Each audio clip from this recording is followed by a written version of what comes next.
Well,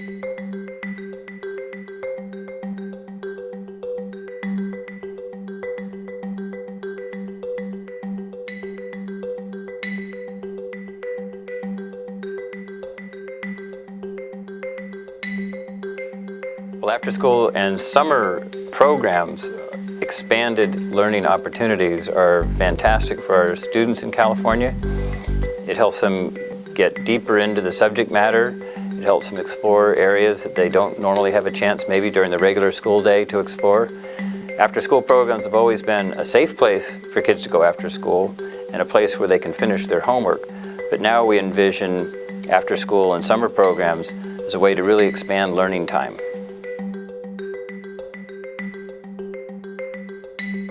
Well, one of the greatest things about the new principles around our after-school and summer school programs is they fit right in with the transformation of education during the regular school day. We have new national standards in mathematics and in science and in language arts.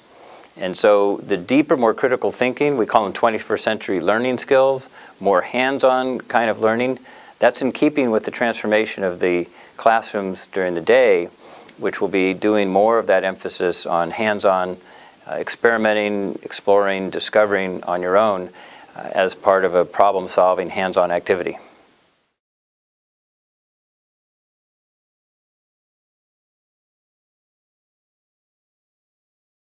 Young people need an opportunity to be active, and that learning occurs when young people are active. Much of the school day, because young people are in large groups, they're spending a fair amount of time sitting at desk, they're spending a fair amount of time having information poured into their head. We know, however, that the way that learning really becomes meaningful for them is when they get to be active, when they are having a chance to manipulate those materials, when they're having a chance to build things, when they're having an opportunity to test things, make things. We want activities to be active so that they have a chance for children to really understand how things work, why things work. It's an important part of learning. I think the most important principle of these is that learning has to be active. There's too much sitting during the school day, and when kids are home, if they're not in programs, what typically happens is they're watching television or they're playing video games. And we now know that children who are not in programs have an enormous amount of time on their hands, and they're doing things that aren't productive. But even beyond that, I think all learning takes place through experiential kinds of things happening. I love it that in after-school programs, kids are physically active. This is making a huge contribution to them not acquiring type 2 diabetes and other kinds of health issues early on. They do better in school, they're healthier, they're more fit, they're more ready to learn. All of those things are critical. I also think that part of the activity has to be about hands-on learning. There has to be things that they actually can do with each other as part of the collaborative effort as well. They need to problem solve with others. They need to actively do that. They need to be engaged in project-based learning, where they're the ones who actually are figuring out how to do things so that they develop the skills that become really important to them, not only currently, but later in their lives. So I think at the heart of things, the activity, the emphasis on what children do, how they're able to make decisions, how they're able to problem solve, how they're able to take on more and more responsibilities and work together to make things happen, is what builds their skills, but it also builds their confidence.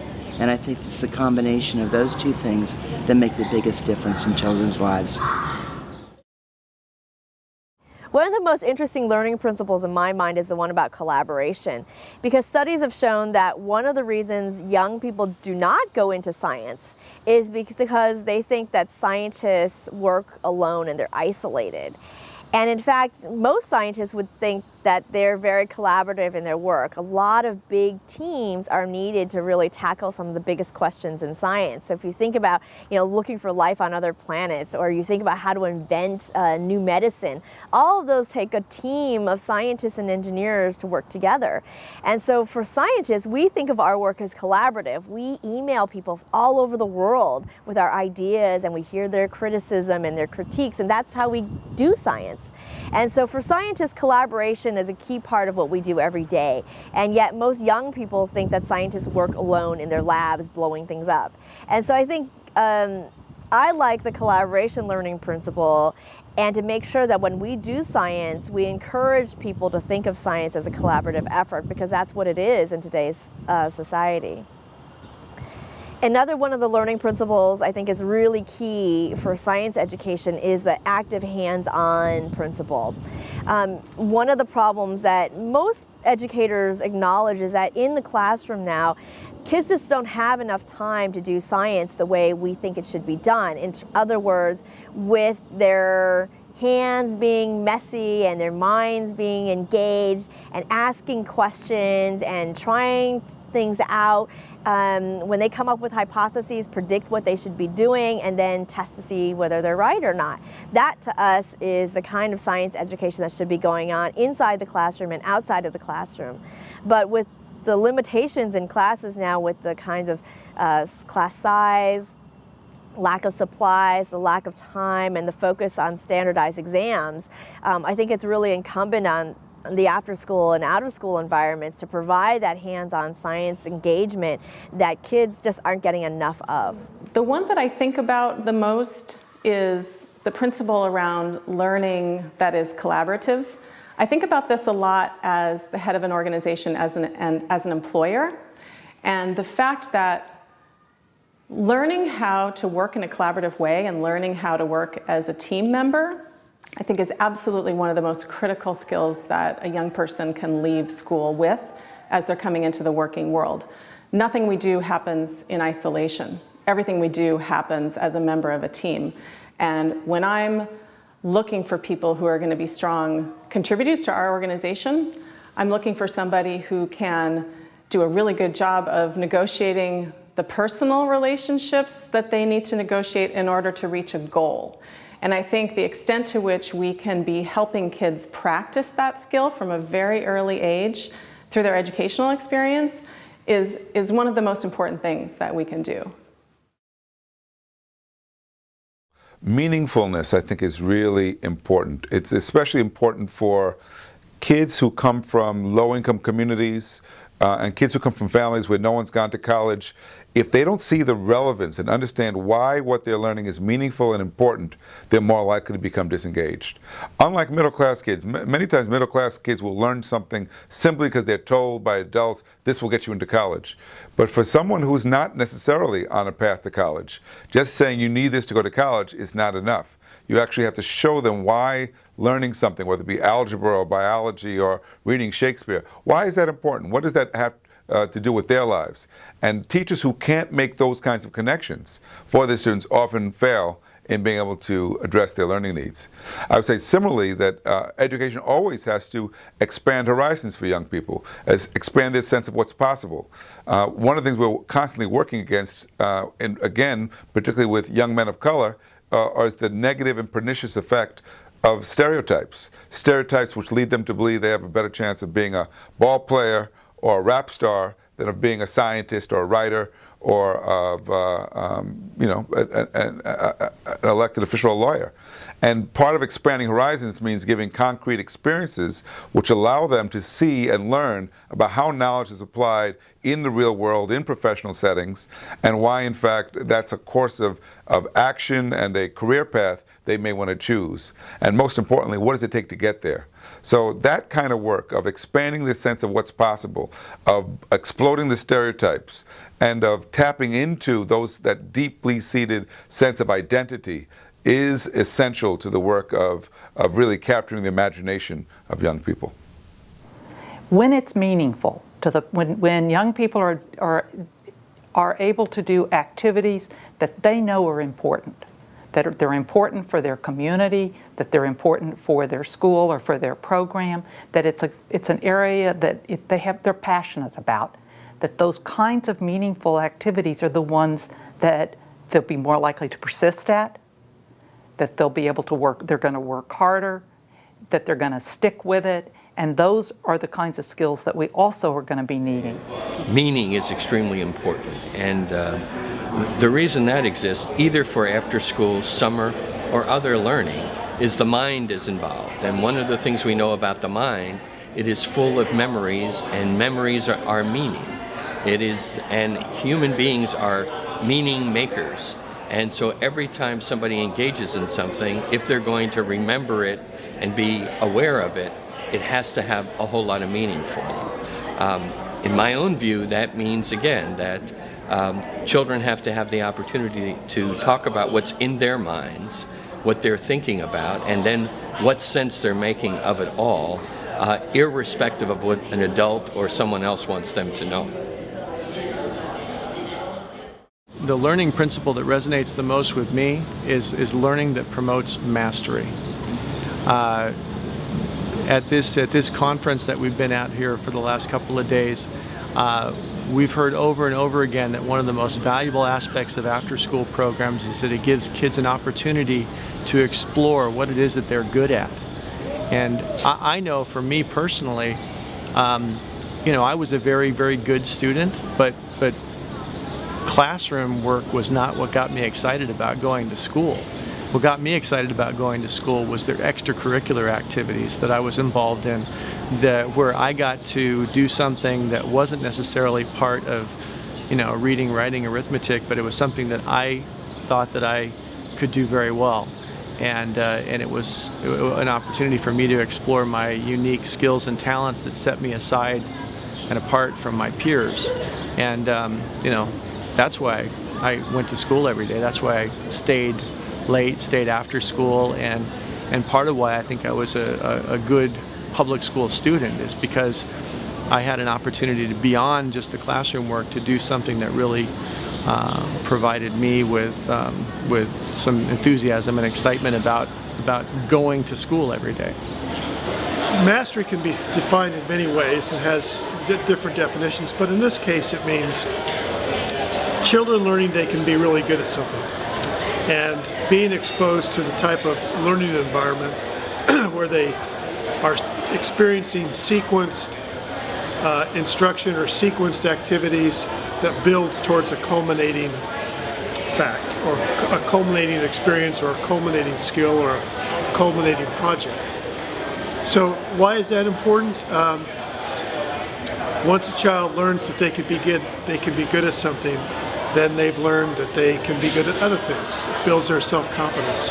And I think to my own life as a child, when I first learned that I could be a good a Little League baseball pitcher, when I first learned that I can do this pretty well, I could reflect and think back of what I had to do to become good and apply those same skills to something else. I think children understanding that they have the ability to do and to be and to achieve, once they find their passion, they now have the skills to pursue it. Obviously the work of being in relationship with people, working deeply on stuff you care about matters. The thing that is fundamentally important to me though is about expanding horizons, about the opportunity for young people to see possible futures, and sometimes, particularly in the urban setting or quite frankly in any setting, sometimes young people don't have folks around them that are helping to expand the notions of what's possible for them, who are looking into their eyes and saying, I see greatness in you, and I see more than you see in yourself right now. Many times young people aren't exposed or don't have opportunities to see other places or other ways of living, expressing yourself. So expanding those horizons becomes really critical, and I think part of the after school time opportunities is that you're less tethered to the school building. You can go do other stuff, you can get further afield and actually get into some uncomfortable and different situations that provoke, I never really thought about it like that, or maybe I could, or I really liked when we went there and I saw that, and get interested in something very different than what your normal routine is. I think when you have young people who only know a few square blocks, it can be fundamentally transformative. And so the notion of changing ideas about self, about changing ideas about possible futures, all the other pieces, all the other guiding principles, really important, but taking serious that we have a responsibility to encourage, activate, and energize notions of possible futures, expanding horizons. That's the one that I really think after school is uniquely and importantly positioned to do. Yeah. Our experience is that exposing kids to other cultures and other areas and places around the world really enhances their learning. It's of great interest to them, and we believe that that motivates kids to really go very deeply into learning. So we think that the multicultural activities that are related to LIAS have tremendous potential in bringing more of a global awareness and cultural competency with kids. Given my long-term interest in the needs of young people growing up in low-income neighborhoods, I am most in love with the principle about exposure, about expanding horizons. I think that is tremendously important, and we know that that's where a lot of young people growing up in low-income neighborhoods, that's where they fall behind.